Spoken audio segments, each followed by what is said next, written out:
पुण्य भूमि भारत, धर्म भूमि भारत,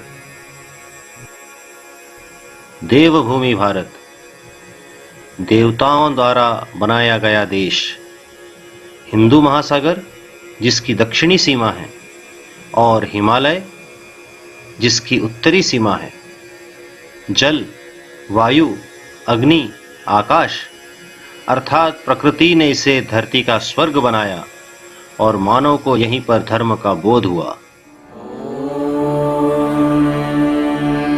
सर्वे भवन्तु सुखिनः, सर्वे सन्तु निरामयाः, सर्वे भद्राणि पश्यन्तु, मा कश्चित् दुःखभाग् भवेत्।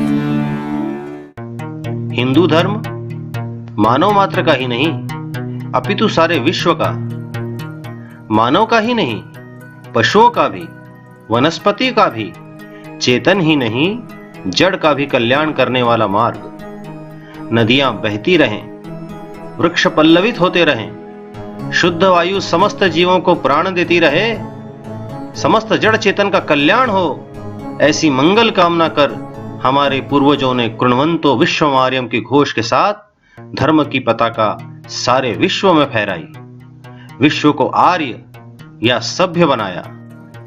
भारत से धर्म, संस्कृति, सभ्यता का प्रसार तिब्बत, भूटान, चीन, Japan, Korea, Vietnam, Thailand, Indonesia, Malaysia, Java, Sumatra आदि स्थानों में हुआ। इसलिए यह देश विश्व गुरु कहलाया। आध्यात्म ही नहीं, यहां पर अंक गणित, बीज गणित, ज्यामिति, त्रिकोणमिति, कालगणना और खगोल शास्त्र, भूगोल और रसायन शास्त्र, नौका शास्त्र, वास्तु शास्त्र, धातु विज्ञान, परमाणु विज्ञान, शरीर विज्ञान, औषधि और चिकित्सा, यानी मानवीय जीवन के विविध पहलुओं का समग्र विकास यहां पर हुआ। इसलिए जब यूरोप और अरब जंगली जीवन जीते थे, जानवरों की खाल लपेटकर और कच्चा मांस खाकर पशुतुल्य जीवन बिताते थे, तब भारत में एक उच्च संस्कृति और सभ्यता फल फूल रही थी। द्यौः शान्तिः, अंतरिक्ष शान्तिः, पृथिवी शान्तिः, आपः शान्तिः, ओषधयः शान्तिः, वनस्पतयः शान्तिः।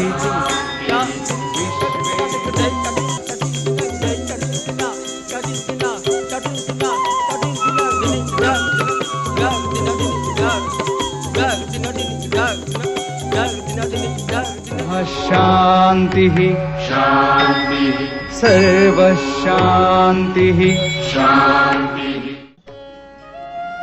ऐसी भौतिक और आध्यात्मिक संपन्नता कि यहां पर लोग घरों में ताले नहीं लगाते थे।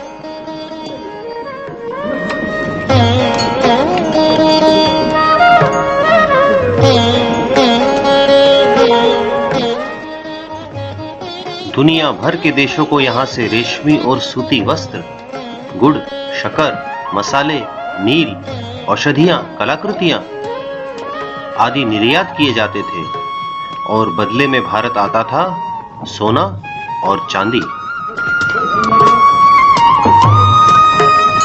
दुनिया भर के विद्यार्थी यहाँ के विश्वविद्यालयों में अध्ययन करने आते थे। कहते हैं यहाँ ज्ञान की चर्चा केवल पंडित लोग ही नहीं, तोता मैना भी शास्त्रार्थ करते थे। धर्म और अर्थ का स्रोत क्या है? धर्म और अर्थ का स्रोत राज्य है। राज्य का मूल क्या है? राज्य का मूल राजा है। राजा, मंत्री परिषद, सेनापति, सैनिक, प्रजा और देश का परस्पर संबंध क्या है? राजा राज्य रूपी वृक्ष का मूल है, मंत्री परिषद उसका धड़ है, सेनापति उसकी शाखाएं हैं, सैनिक उसके पल्लव है, प्रजा उसके पुष्प है, देश की संपन्नता उसके फल है और समस्त देश उसका बीज है। सुख का मूल धर्म है, धर्म का मूल अर्थ है, अर्थ का मूल राज्य है, राज्य का मूल इंद्रिय जय है, इंद्रिय जय का मूल विनय है, विनय का मूल वृद्धों की सेवा है। राजा का हित किस में है? राजा का हित प्रजा के हित में होता है। किंतु दुनिया को आचार, विचार, व्यापार, विज्ञान और व्यवहार की ज्ञान भिक्षा देने वाला यह देश आज किस अवस्था में है?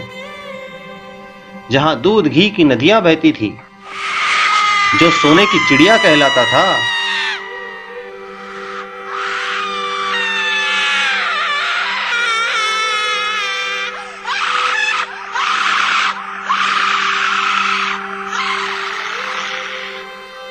उसकी हालत आज क्या है?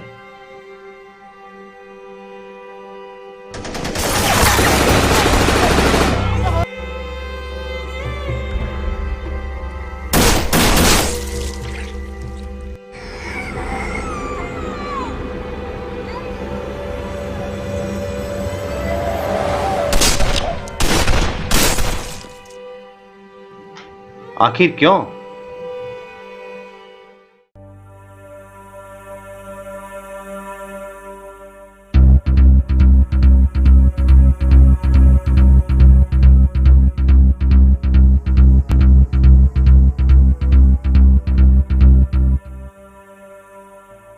बर्मा, भूटान, तिब्बत, अफगानिस्तान, ये भी तो कभी अखंड भारत का ही हिस्सा थे, जैसे आज बंगाल, बिहार, गुजरात या महाराष्ट्र हैं। पर वहां हिंदू घटता गया और देश बढ़ता गया। भारत की असीम संपत्ति और वैभव से ललचाकर मोहम्मद के अनुयायियों यानी मुसलमानों ने धावा बोल दिया। मुस्लिम क्रूर, वहशी और दरिंदे थे। उन्होंने हिंदुस्तान में बेइंतहा जुल्म ढाए। मुस्लिम आक्रांताओं ने नगरों को नष्ट कर दिया, मंदिरों को लूटा और तहस नहस कर दिया।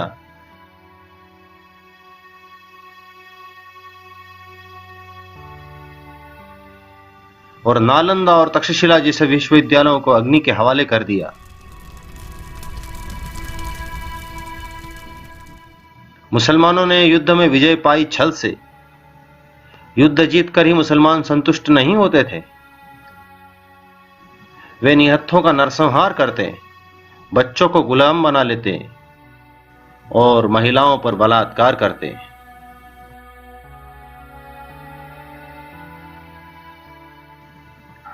मुस्लिम दरिंदों के वहशीपन से बचने के लिए हजारों लाखों हिंदू स्त्रियों ने अपने आप को अग्नि में झोंक दिया, पर अपनी इज्जत, मान, मर्यादा पर आंच नहीं आने दी। चित्तौड़ का यह दुर्ग एक नहीं, दो नहीं, तीन जौहर का साक्षी है। मुस्लिम हैवानियत का यह नंगा नाच समूचे देश में चलता रहा सदियों तक।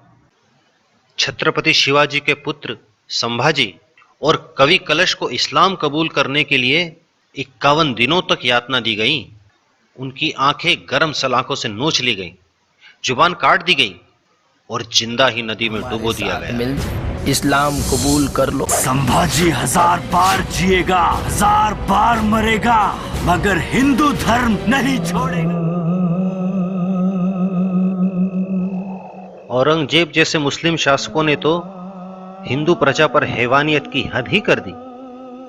इस्लाम कबूल न करने पर किसी को गरम तवे पर जलाया, किसी को आरों से चिरवाया, किसी की बोटी बोटी नोच डाली तो किसी को रुई में लपेट के झुलसा दिया।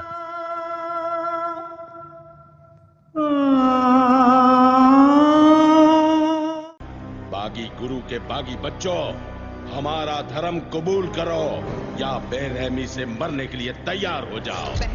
दशमेश गुरु गोविंद सिंह जी के पिता श्री गुरु तेग बहादुर और चारों बेटों की औरंगजेब ने हत्या कर दी। इनको जिंदा निर्मम दीवार तरीके में से। चिनवा दिया जाए। जल्लादों,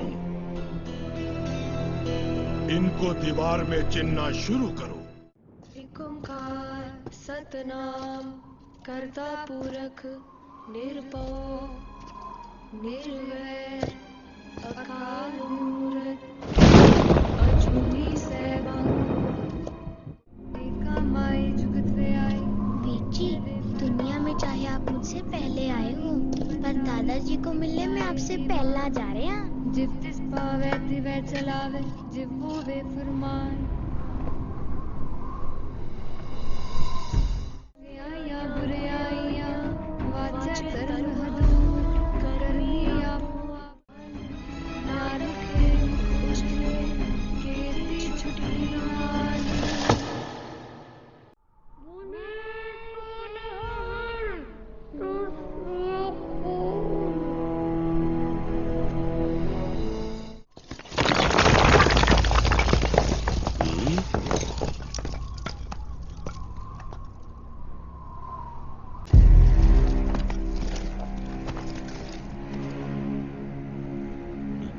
ये दोनों तो अभी जिंदा है खान साहब।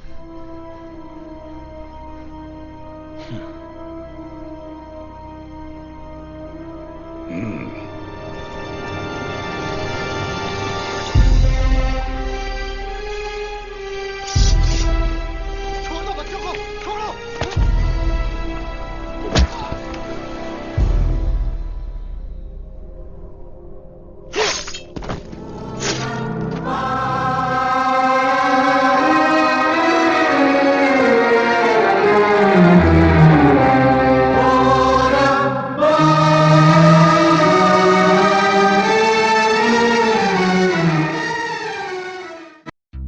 मुस्लिम शासन का अंत होते होते देश को लूटने आ गए धूर्त, कुटिल और चालाक अंग्रेज।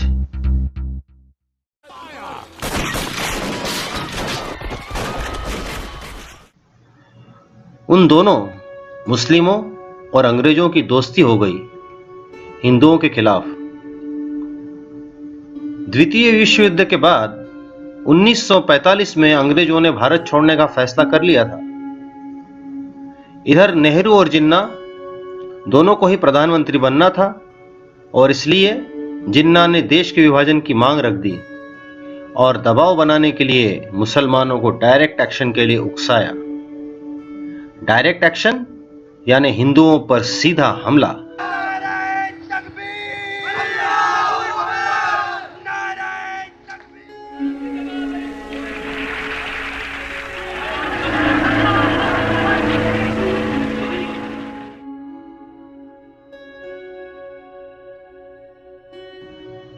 सोलह अगस्त सन 1946 पश्चिम बंगाल प्रांत का कलकत्ता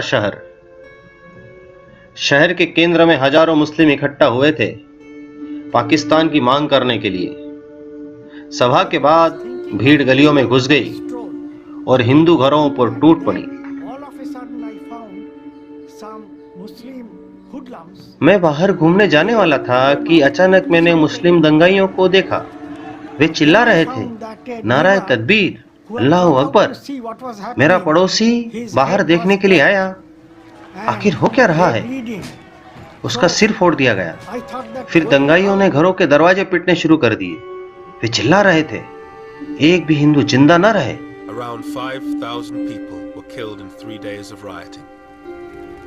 दंगे 3 दिन चलते रहे। 5000 हिंदू मारे गए, पर अंग्रेजों ने सेना को छावनी में ही रखा। आखिर मरने वाला तो हिंदू ही था।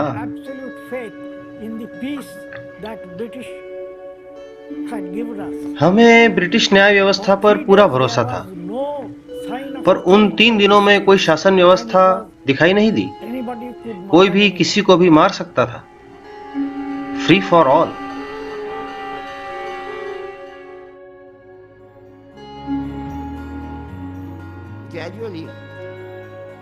हिंदुओं की गलती, उन्होंने गांधी और उसकी अहिंसा पर भरोसा किया। वे गांधी के पीछे पीछे अहिंसा की माला ही जपते रहे, पर मुस्लिम तो गांधी को कभी का छोड़ चुके थे। मुस्लिम तो गांधी के पास नहीं आना चाहते थे। वे गांधी को सुनना नहीं चाहते थे। गांधी की प्रभात फेरी के मार्ग पर मुस्लिम गंदगी कर देते, रास्ते में कांटे और हड्डियां बिखेर देते। चूंकि गांधी अपनी यात्रा नंगे पैर करते थे, इसलिए एक अग्रिम हरावल दस्ता भेजना पड़ता था रास्तों की सफाई करने के लिए।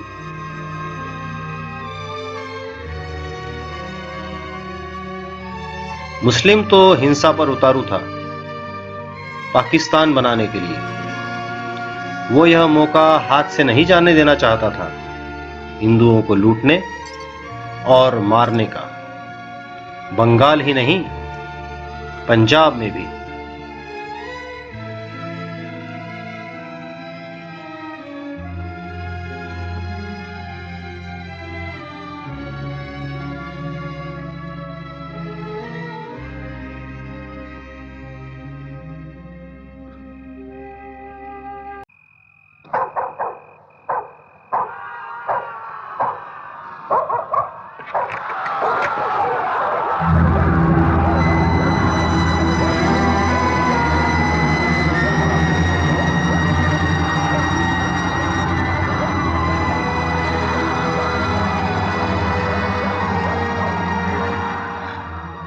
मंडी को जला दिया।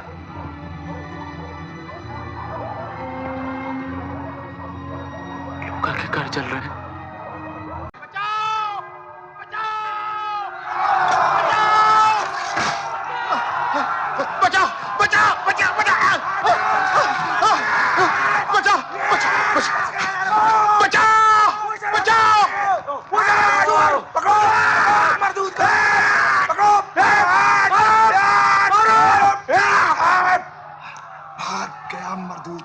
खैर, अब कोई काफिर बच के ना जाने पाया।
किसकी शरारत है? मैं मुल्क के टुकड़े नहीं होने दूंगा। तुमने सारा खेल चलवाया है। मैं तुम्हारा पर्दाफाश कराऊंगा। मैं छोड़ूंगा नहीं। गांधी जी कहते हैं मुल्क की लाश पर बटेगा। मैं सब जानता हूँ ये किसका काम है, ये किसकी शरारत है। मुल्क मेरी लाश पर बटेगा। मैं मुल्क के टुकड़े नहीं होने दूंगा। मैं सब जानता हूँ ये किसकी शरारत है। भारत माता की जय, महात्मा गांधी की जय। मुल्क मेरी लाश। ये क्या कर रहे हैं? बख्शी जी, इसे रोकिए। शहर के ऐसे हालत हो रहे हैं और ये बके जा रहा है, चिल्लाया जा रहा है। महात्मा गांधी की जय। मुल्क का बटवारा मेरी लाश का होगा। क्यों नहीं आया कोई सुबह? क्यों नहीं आया कोई सुबह प्रभात फेरी में? तुमसे पूछती लो, मैं क्या कुछ चाहता हूं? सारा शहर जल रहा है। देखो, चूड़ियां पहन के बैठो घर में।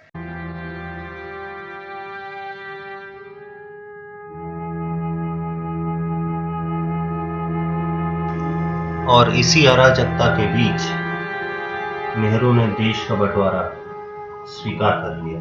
अगर ये बात सच है बख्शी जी, तो बापूजी के कौल का क्या होगा? उन्होंने कहा था कि देश का बंटवारा उनकी लाश पर होगा। मुझे यकीन नहीं आता कि हमारी पार्टी ने बंटवारे का उसूल कबूल किया है। अजीज, हमारे नेताओं ने ये सब सोच समझ के ही कबूल किया होगा। जरूर कोई दूसरा रास्ता, दूसरा चारा नजर नहीं आया होगा मुल्क की आजादी के लिए। और ये मत सोचो कि इस फैसले से उन्हें कोई खुशी हुई हो। उन्हें खुशी होने न होने का क्या मतलब है बख्शी जी? सच्चाई तो यह है कि हमने इस बंटवारे को मंजूर किया। तारीख हमें माफ नहीं करेगी। ये सियासी दावपेच, ये फिरकापरस्त लीडरान, ये मजहबी जहर, ये सब मिलकर मुल्क को चीर रहे हैं बख्शी जी। चीलें सिर्फ इस शहर पर नहीं, पूरे देश पर मंडराएंगी। पूरे देश पर चीलें मंडराएंगी बख्शी जी। चीलें पहले मेरी लाश पे मंडराएंगी, मैं तो चीलें नहीं मंडरा दूंगा, नहीं मंडरा दूंगा मैं। मेरे पतन से चीलें नहीं मंडराएंगी, मेरे तन से चीलें नहीं मंडरा सकती, नहीं मंडरा सकती मेरे पतन से चीला। जर्नल, मेरे पतन से चीला नहीं मंडरा सकती, एक भी चील नहीं मंडरा सकती। मैं मुल्क का बंटवारा नहीं होड़ दूंगा। जर्नल, जज्बात पे काबू रखो। काबू रखूं मैं बोलूंगा, चिल्लाऊंगा। मैं आपको भी अच्छी तरह से जानता हूं। बुज़दिल, समझौता फराज, मैं सबका पर्दाफाश करांगा। तुम लोगों से कुछ नहीं होना। मैं सीधा लोगों से गल करांगा, उनसे सीधा बात करांगा। कभी नारा वंदे मातरम, भारत माता की जय, भारत माता की जय, महात्मा गांधी की जय। और दूंगा जवान, जवान, जवान, जवान। आज मेरे दिल से लहू टिपक रहा है। आज मुल्क के साथ गद्दारी हो रही है सेवान। जो कुछ भी हो रहा है वो सही गल नहीं है, नहीं है। 1 रुपया हटाना है। अब आदमी के साथ, मुल्क के साथ बेईमानी हो रही है, धोखा हो रहा है। सेवान, मैं आपको याद दिलाना चाहता हूं कि पंडित जवाहरलाल नेहरू ने रावी नदी के किनारे पूर्ण स्वराज की शपथ ली थी और वो रावी के किनारे नाचे थे। मैं भी नाचा था, हम सब ने शपथ ली थी सेवान। आज जो लोग मजहब के नाम पर मुल्क के टुकड़े करना चाहते हैं वो सब गद्दार है। मैं एक एक को जानता हूं साहिबान। गांधी जी कहते हैं कि हिंदू मुस्लिम भाई भाई है, उन्हें आपस में नहीं लड़ना चाहिए। मैं आप सबसे, बच्चे बूढ़े जवान मर्द औरत, सबसे अपील करता हूं कि हम आपस में लड़ना बंद कर दें, वरना ये फिरका परस्त रियासतदान मुल्क के टुकड़े टुकड़े कर देंगे, बर्बाद कर देंगे। मैं इनका पर्दाफाश करांगा। साहिबान, शहर में फिसाद हो रहा है, शहर में आगजनी हो रही है और कोई उसे रोकता ही नहीं, कोई नहीं रोकता। साहिबान, ये फिरंगी मोटर में बैठकर, घोड़े पर बैठकर गश्त करता है, सिर्फ रोब दिखाता है पर करता कुछ नहीं है साहिबान। और मैं कहता हूं कि ये आग इस अंग्रेज ने लगाई है। हर हुक्मरान अपनी हुकूमत कायम रखने के लिए अब आपको भड़काता है साहिबान। मजहब के जज्बे का इस्तेमाल करके कौमों में फूट डालता है साहिबान। साहिबान, मजहब के नाम पर लोगों को भड़काना गुनाह है। मजहब के नाम पर मुल्क के टुकड़े करना गलत है, गलत है साहिबान। गांधी जी का फरमान है साहिबान कि मुल्क उनकी लाश पर बटेगा और मैं कहता हूं कि हिंदुस्तान का बंटवारा मेरी लाश पर होगा। साहिबान, हम भाई भाई हैं, फिर मजहब के नाम पर एक भाई दूसरे भाई के सीने में छुरा क्यों मारता है?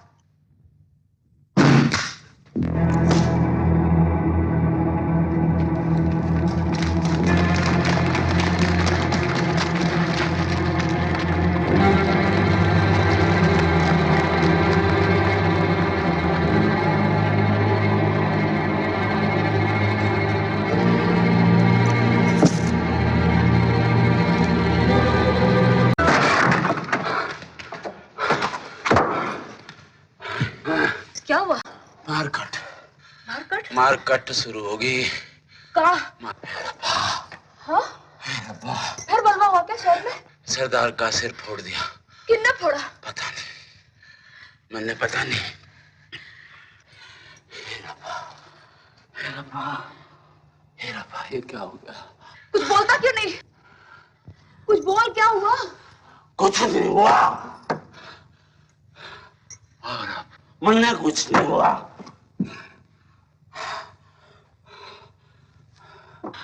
एक ने किया। यहाँ नहीं रह सकते, यहाँ नहीं रह सकते।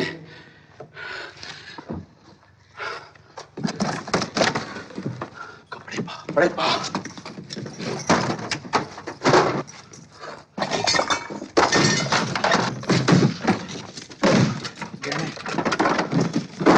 पुत्र नथु, तुम लोग कहाँ जा रहे हो?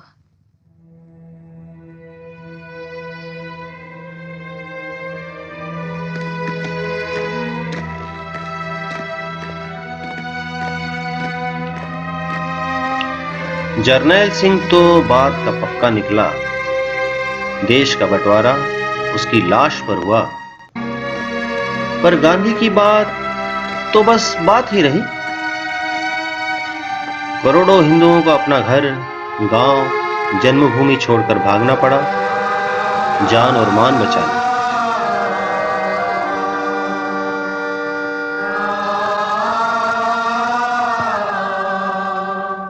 यहाँ से फौरन निकल जाओ, बाहर से बलवई आ रहे हैं। मेरा अंदर तो पहले से ही कह रहा था कि जरूर कुछ होने वाला है। मैं सोचता हूँ कुछ देर और ना देख लें। अब और क्या देख रहा है? करीम खान कह तो गया। ये लो, जल्दी पहन लो।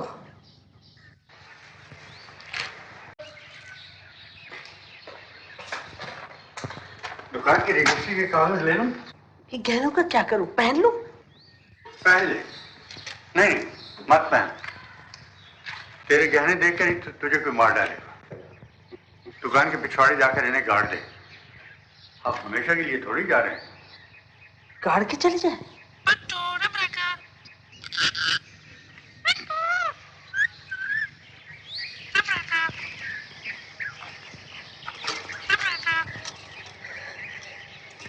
उड़ जा बेटे, उड़ जा मिट्टू, उड़ जा, उड़ जा।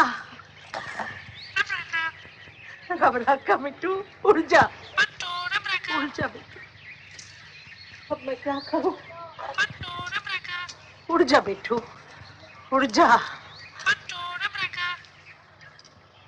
मिट्टू, रब रखा, रब रखा।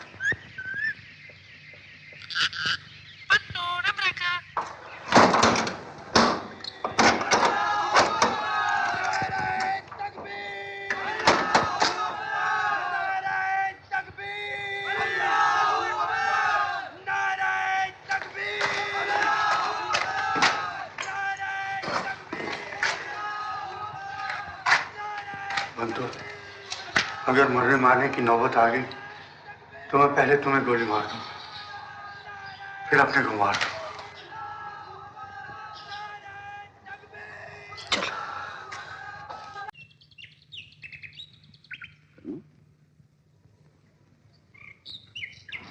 कर्मो, कर्मो, क्या जी ज्यादा घबरा रहा है? ले पानी।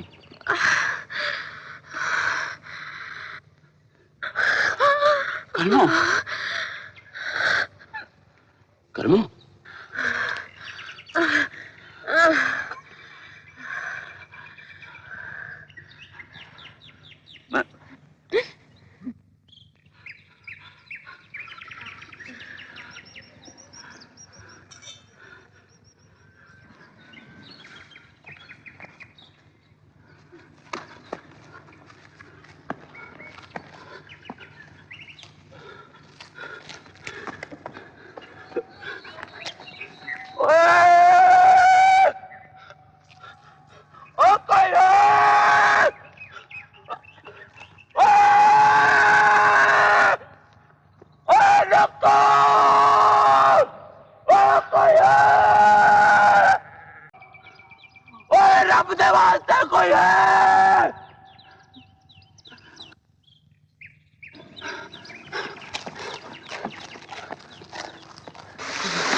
खुदा नहीं नहीं बापू जी मैं मदद मेरे काराली पेट तो है बेहोश पई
अर्जन हर गोबिंद नो सिमरो श्री हर राय, श्री हर किशन ते आइए जिस डिठे सब दुख जाए, तेग बहादुर सिमरिए करनो निध आवे दाए, सब थाई होए सहाय।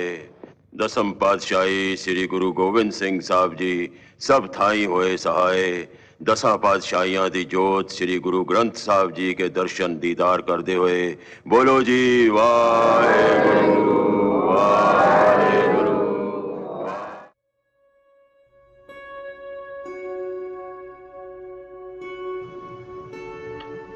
अब अंग्रेज, नेहरू और जिन्ना सभी बंटवारे पर एक मत थे और भारत को बांटने की विभाजक रेखा खिंचनी शुरू हो गई और शुरू हो गया मुस्लिम हैवानियत का एक और नया दौर। लेकिन कुछ मूर्ख सेकुलर हिंदू अब भी नहीं जागे।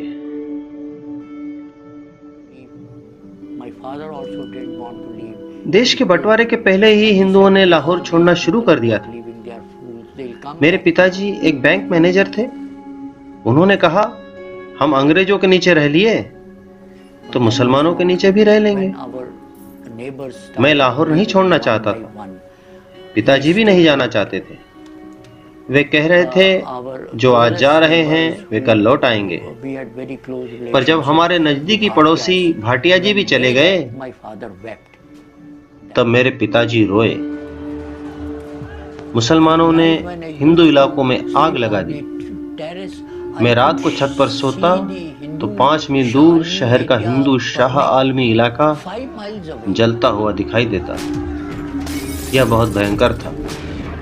मैं डर गया था।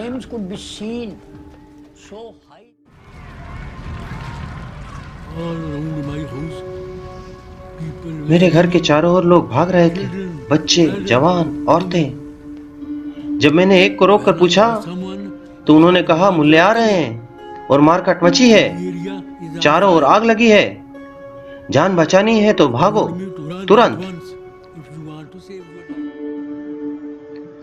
लेकिन मुल्लों के दिमाग में तो बात साफ थी। हिंदुओं का सफाया, हिंदुओं का कत्लेआम। हमारे लड़के जाते और जो भी हिंदू मिलता उसके टुकड़े कर देते और बोरियों में भर देते। बोरी पा के लिया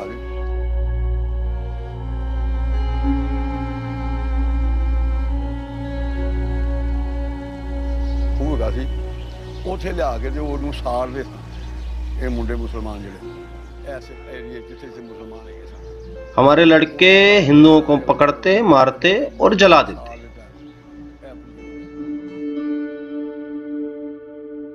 लेकिन हिंदुओं पर तो उदारता, अहिंसा और गांधीवाद का नशा उतर ही नहीं रहा था। हमारे गांव में एक कमेटी बनाई गई, सिख, हिंदू और मुसलमानों की, और उन्हें छोटे हथियार दिए गए। हमारे पास कुछ बंदूकें भी थी। मकसद था गांव की पहरेदारी करना और मुस्लिम मित्रों की रक्षा करना। वे लोग हर रात गलियों में गश्त करते और अपने गांव और मुस्लिमों की रक्षा करते।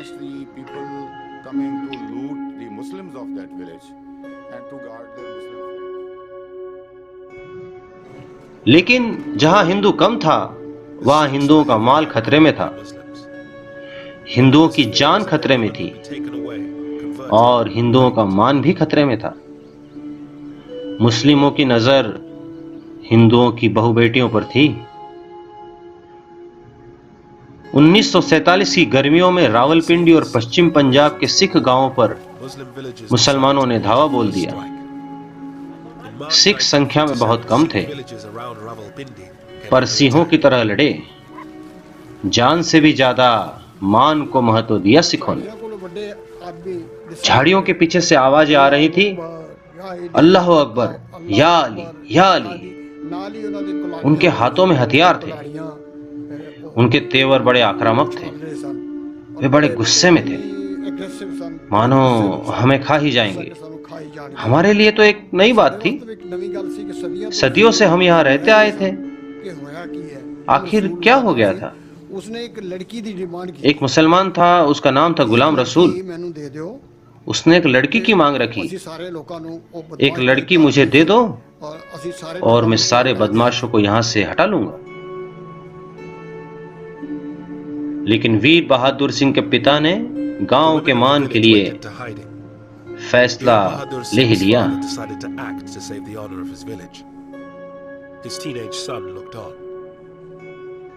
10 साल से 40 साल तक की सारी बहु बेटियों को इकट्ठा कर लिया गया। बड़ियां औरतां सुनखियां होंदियां सन, पहाड़ दा नीम पहाड़ दा इलाका सी ते उस सब तो पहला आपने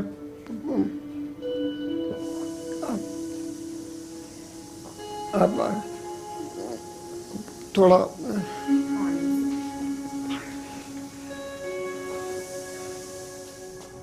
मेरे पिताजी ने सबसे पहले अपनी लड़की मेरी बहन को आवाज लगाई, मान बेटा आजा। मेरी बहन मान कौर, जो मेरे से 2 साल बड़ी थी, 18 या 19 की रही होगी, वो गर्दन झुकाकर बैठ गई। मेरे पिताजी ने कृपाण उठाई और पर वार ठीक से लगा नहीं। शायद उसकी ओढ़नी जो उसने मुंह पर डाल ली थी बीच में आ गई थी। मेरी बहन ने अपनी ओढ़नी उठाकर देखा, पिताजी ने उसकी ओढ़नी हटाई और चलाई तलवार गुस्से में। उसका सिर परे परे लुढ़क गया। मेरे दादा, मेरे ताऊ, मेरे पिता सबने अपनी अपनी लड़कियों को, बहनों को, बहुओं को काटना शुरू कर दिया। आवाज आ रही थी केवल खट खट खट की।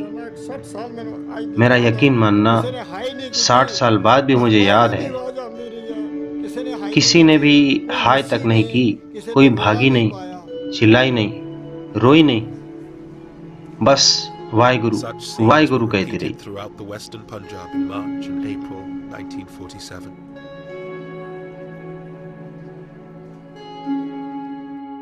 जब हिंदू यह सब भुगत रहा था, पेशावर, रावलपिंडी, सियालकोट, गुजरांवाला, शेखुपुरा, लाहौर, मुल्तान, हैदराबाद और कराची में, तब गांधी अनशन कर रहा था दिल्ली और कलकत्ता में, वहां के मुल्लों को बचाने। मुल्लों से कह रहा था भारत छोड़ के ना जाएं, यहीं बसे रहें। और नेहरू को तो प्रधानमंत्री की कुर्सी दिखाई दे रही थी, सत्ता की खुमारी चढ़ रही थी। उसे गुलाब, कबाब, शराब और शबाब से फुर्सत ही कहाँ थी। दिल्ली में आजादी की दिवाली मनाई जा रही थी और बंगाल में खून की होली खेली जा रही थी। नेता लोग दिल्ली में सत्ता का जश्न मना रहे थे और हमारे भाई पंजाब में जूझ रहे थे। जूझ मरो, जूझ मरो, जूझ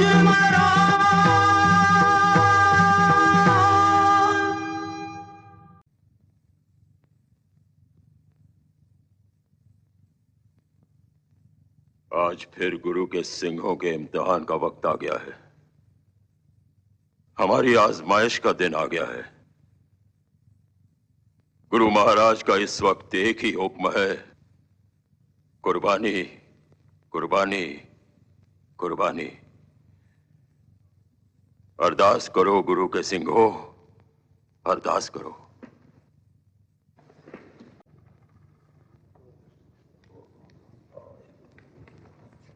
वाहेगुरु जी का खालसा, वाहेगुरु जी की फतेह। जो बोले सो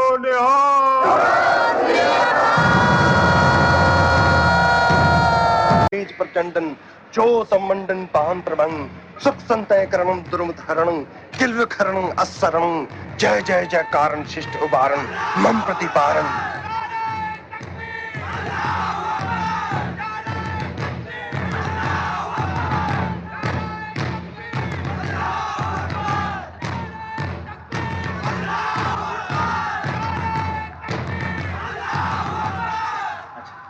भाई जी सब्जी जरा लाओ।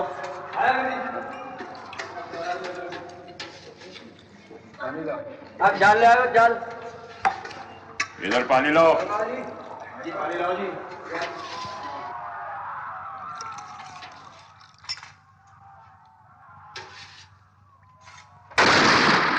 आ रहे हैं, तुर्क आ रहे हैं, तुर्कों की फौज आ रही है, बलवाई ठोक में घुस आ गए हैं। अपनी अपनी पुलिस ले लो, खासानी जाओ, अपनी अपनी पुलिस से तैनात, कुर्बानी का वक्त आ गया है।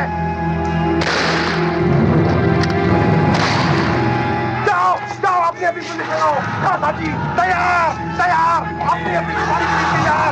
बलवाई आ रहे हैं, तुर्क आ रहे हैं, खासानी जाइए, उधर से जाओ, तुम जाओ, बलवाई आ रहे हैं, खासानी तैयार तैयार, पुलिस ले लो अपनी अपनी, जाइए। गुरु के सिंहों मोर्चे संभालो, खेत तुम्हारे सूरमा, अब जूझन को दाओ, अब जूझन को दाओ प्यारिया, अब जूझन को दाओ। आओ तुर्को, एक एक को उड़ा देंगे। अब जूझन को दाओ प्यारिया, अब जूझन को दाओ। उन्होंने डॉग को आग लगा दी, वो सामान लूट रहे हैं, छोटे ग्रंथी को मार रहे हैं।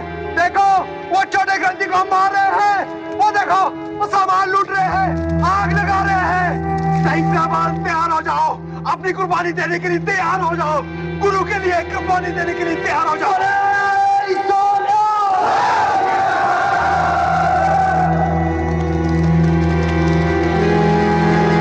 तुर्क किधर आ रहे हैं? तैयार हो जाओ सिंह साहब, अपनी कुर्बानी देने के लिए तैयार हो जाओ। ये मौका है गुरु के लिए कुर्बानी देने का, ये मौका है अपना बलिदान देने का।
पुरजा कट मरे, पुरजा कट मरे, पुरजा कट मरे, पुरजा कट मरे। कब हुन छाड़े खेत सूरा सोही, कब हुन छाड़े खेत सूरा सोही, सूरा सोही। जो लड़े दीन के हेत सूरा सोही, सूरा सोही। जो लड़े दीन के हेत सूरा सोही। सूरा सो पहचानिए, सूरा सो पहचानिए, सूरा सो पहचानिए, सूरा सो पहचानिए। जो लरे दिल के है तो सूरा सो ही, जो लरे दिल के है तो सूरा सो ही, सूरा सो ही। जो लरे दिल के है तो सूरा सो ही, सूरा सो ही। जो लरे दिल के है तो सूरा सो ही, सूरा सो ही। पुरजा पुरजा कट मरे, पुरजा पुरजा कट मरे। कबूल छाड़े खेत सूरा सो ही, कबूल छाड़े खेत सूरा सो ही, सूरा सो ही। जो लड़े दिल के है तो सूरा सो ही, सूरा सो ही। जो लड़े दिल के है तो सूरा सो ही, सूरा सो ही। जो लड़े दिल के है तो सूरा सो ही, सूरा सो ही। जो लड़े दिल के है तो सूरा सो ही, सूरा सो ही।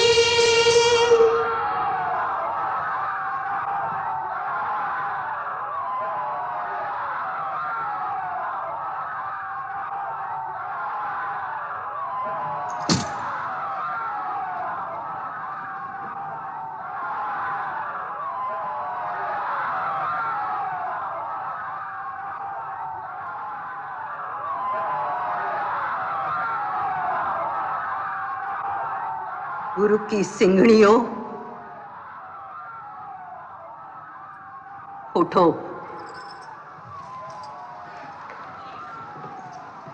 तुर्क आ गए, वक्त आ गया, हमारे लिए हुक्मनामा आ गया है।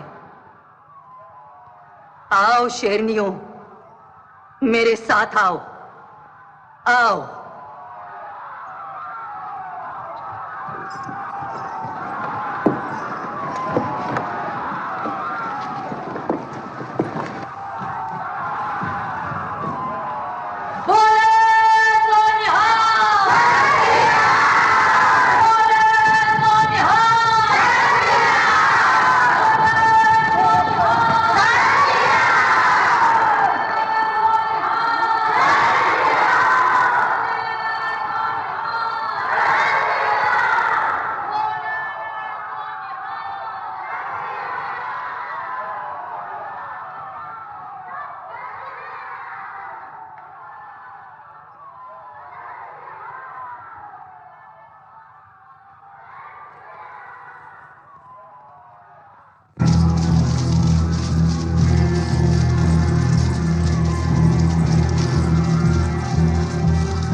सतनाम श्री वाहेगुरु।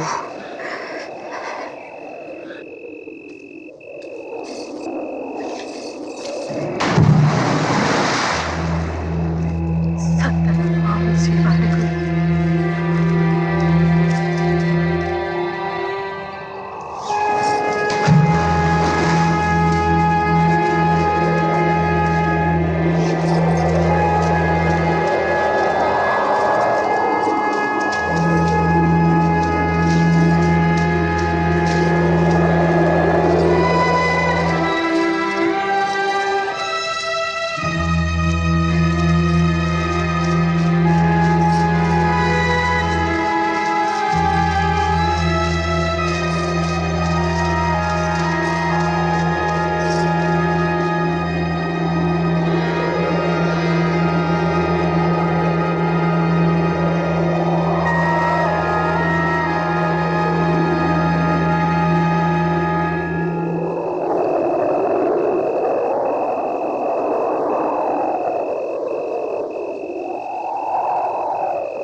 याद उन्हें भी कर लो, कुछ याद उन्हें भी कर लो, जो लौट के घर ना आए, जो लौट के घर ना आए। क्या लोग थे वो दीवाने, क्या लोग थे वो अभिमानी, जो शहीद हुए हैं